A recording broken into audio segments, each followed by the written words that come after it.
Guys, what we're going to do real quick is we're going to do a quick summary of the Diablo 4 news that has been revealed at Blizzcon so far. So first thing first, they announced a new expansion. We're going to watch the trailer here. This is it.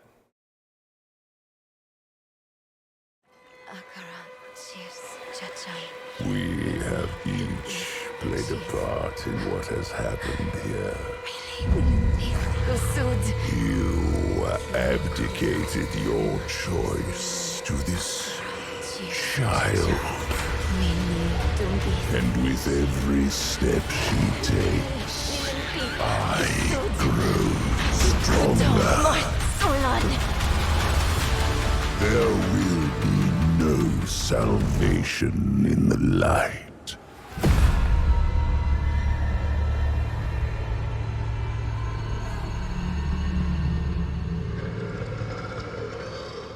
Coming late 2024.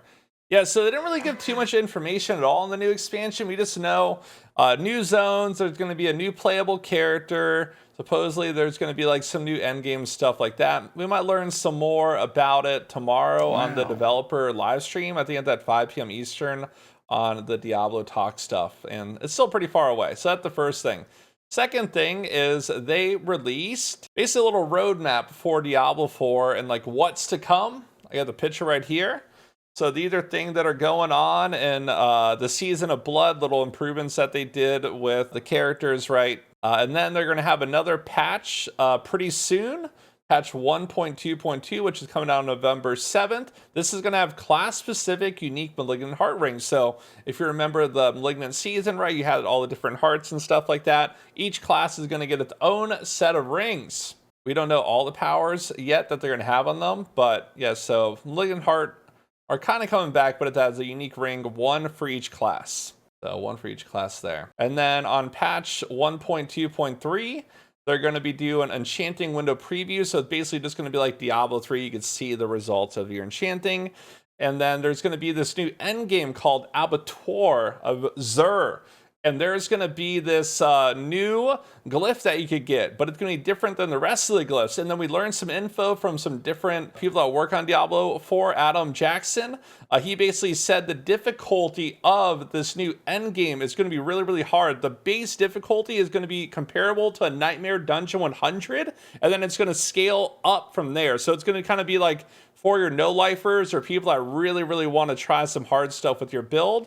And you'll be rewarded with this Tears of Blood. When this Tears of Blood drops, you'll be able to level it up within the Abattoir of Zur, not within Nightmare Dungeons, right? So the radius increases up to level 50. You get core stat bonuses, right? And then bonus to rare nodes also. So that's what they're going to be doing.